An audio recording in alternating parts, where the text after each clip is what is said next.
Ini terkait dengan reshuffle Kabinet Merah Putih yang rencananya Presiden Prabowo akan merombak sejumlah menteri.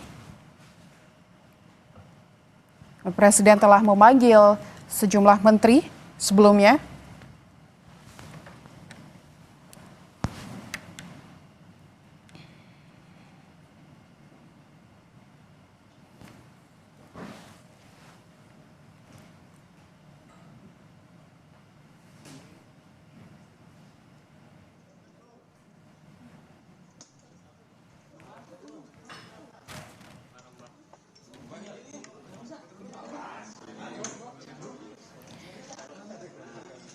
Telah beredar beberapa nama saudara terkait menteri yang akan diganti oleh Presiden Prabowo.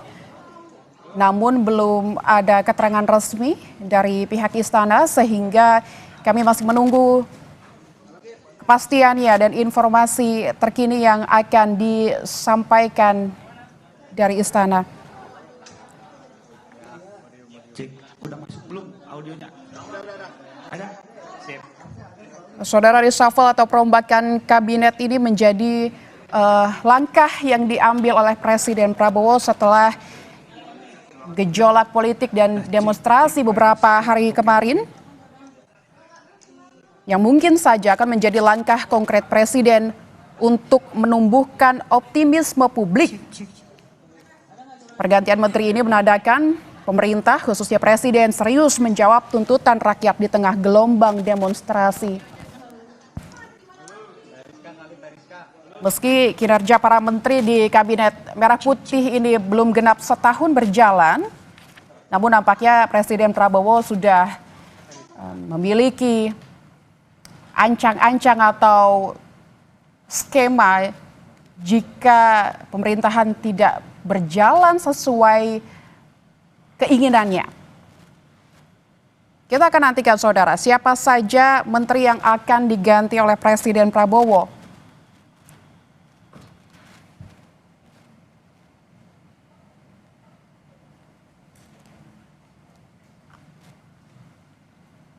Jika kita bisa melihat ke belakang terkait dengan posisi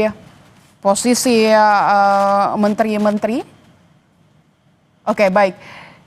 Saudara, visual yang Anda saksikan saat ini adalah visual terakhir tadi dari jurnalis Kompas TV di Istana yang memperlihatkan para menteri datang ke Istana Jakarta.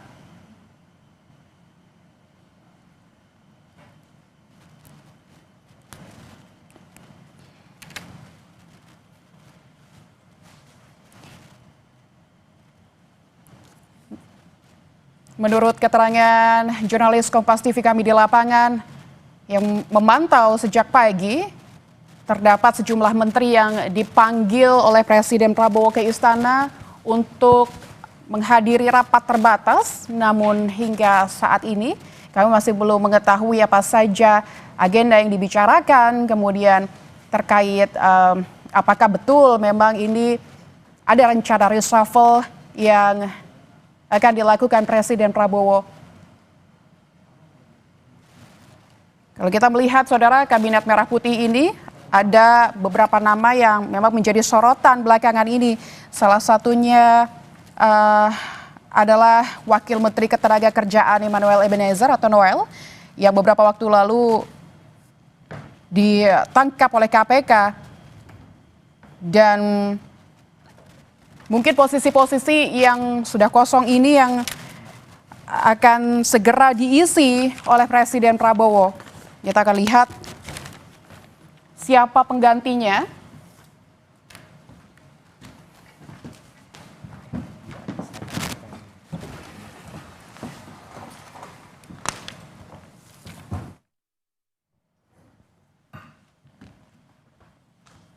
Dan saat ini kami masih menantikan persiapan atau keterangan pers yang akan diadakan oleh Istana terkait nama-nama siapa saja yang akan bergabung ke Kabinet Merah Putih untuk menggantikan sejumlah nama menteri sebelumnya.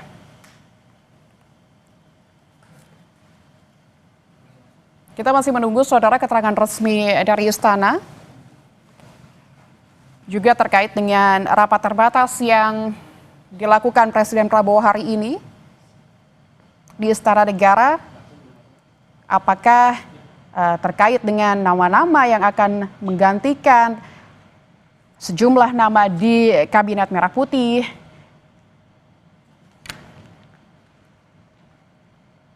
Atau ada agenda lain. Dan saudara,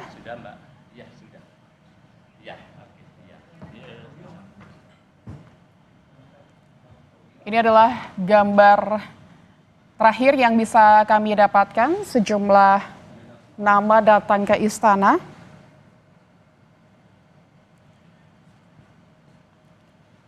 Ada Muhammad Irfan Yusuf, Kepala BP Haji, yang informasinya tadi baru ditelepon jam 2 siang tadi untuk datang ke istana dan melakukan rapat terbatas sekitar pukul 3.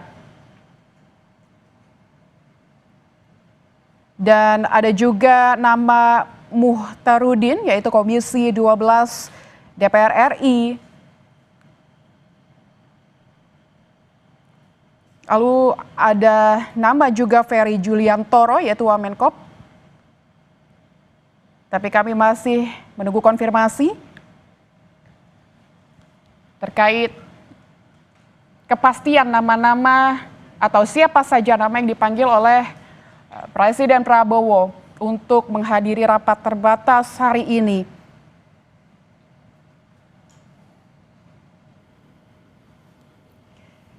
Saudara, mungkin perombakan Kabinet Merah Putih ini menjadi salah satu langkah yang dipilih Presiden Prabowo usai gejolak politik, gejolak demonstrasi yang ada di tanah air belakangan terakhir,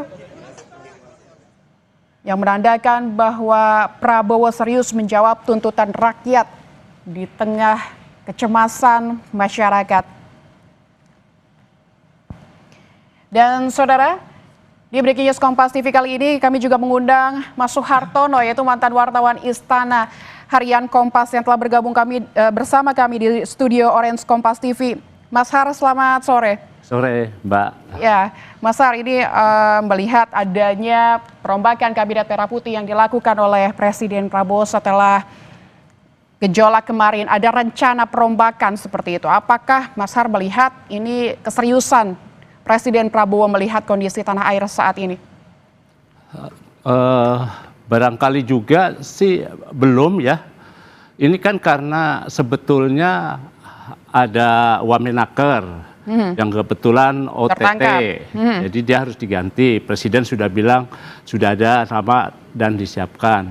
Lalu adanya kebutuhan berdasarkan Undang-Undang Kementerian Haji yang memang harus dibentuk. Jadi dua itu mutlak dengan sendirinya. Nah, saya tadi juga diinfokan mendadak sekali 15:30 nanti akan dilantik. Jam berapa, Mas? 15:30. 15:30 kabarnya begitu. Pelantikannya. Jadi ada 5, ada 4, 3 menteri, 1 wamen. 3 Jadi menteri, 5 orang itu.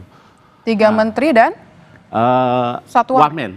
2 wamen, berapa? Jadi 4 atau 3 menteri, Baik. Sisanya 1 wamen. Apakah berarti 1 wamen ini besar kemungkinan akan menggantikan posisi dari Emmanuel Ebenezer, Mas?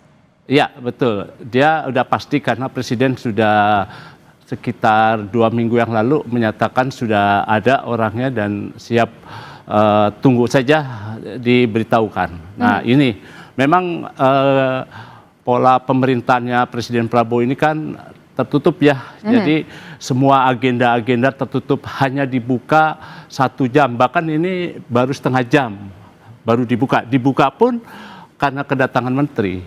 Kalau mereka mungkin disiapkan melalui pintu N1 atau pintu yang melalui Wisma Negara, nah publik nggak akan ada yang tahu. Karena terbiasa sih ya, gaya militer itu kan memang melakukan sesuatu tertutup begitu. Ini yang sering mendapat kritik. Jadi kita tidak tahu siapa menteri-menteri itu sampai saat ini. Bahkan tadi saya cek juga satu persatu teman-teman di istana, belum ada yang tahu. Kecuali yang tahu mungkin adalah Pak Teddy, Pak Menseknek. Itu saja. Staf semua nggak ada yang tahu, siapapun. Nah, tadi pagi saya baru mendapat informasi Presiden itu katanya mau ke Kertanegara.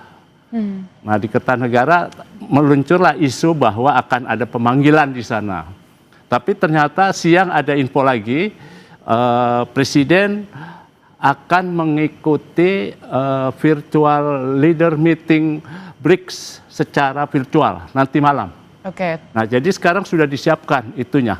Nah, uniknya tadi saya dapat cerita dari teman-teman di Kemlu, meskipun undangannya nanti malam, virtualnya itu, tapi dari pemerintah RI belum ada yang mengkonfirmasi. Padahal negara-negara lain sudah oke-oke. Surat sudah masuk juga ke Sekretariat Negara, ke tempatnya Pak Teddy. Tapi konfirmasi apakah Presiden akan mengikuti virtual meeting leader BRICS itu belum ada. Atau sedang mengurusi reshuffle kabinet ini begitu, yang hari ini sedang sibuk sekali dilakukan karena memang gayanya ini Pak Presiden ini yang tadi Mas Har bilang yaitu tertutup begitu ya. Mungkin pemanggilan nama-nama juga dadakan begitu tadi siang dilakukan, dan tadi kalau informasinya Mas Har dari teman-teman juga informasinya dia pelantikan sudah akan nanti dimulai rencananya di 15.30. Itu cepat sekali. Apakah memang proses reshuffle itu gaya Presiden Prabowo ini dari awal memang terlihat seperti itu kalau kita membandingkan dengan presiden yang lain? Betul kan, kalau kita melihat kemarin ketika pemanggilan 2-3 hari sebelum pelantikan Presiden 20 Oktober kan itu juga tiba-tiba saja. Para calon menteri dipanggil satu persatu ke Kertanegara. Nah, publik baru tahu, oh ini. Tapi kapan ada proses semacam misalkan verifikasi begitu, nggak ada. Jadi mereka rata-rata paling hanya 10-20 menit ditanya, kamu akan bantuin ini, siap kamu atau siap tidak? Atau tidak. Begitu, oke, sudah bergiliran. Mas Har, mohon maaf saya tahan sebentar karena kami akan mendengarkan laporan terkini dari Alfa, jurnalis Kompas TV di Istana yang akan menyampaikan informasi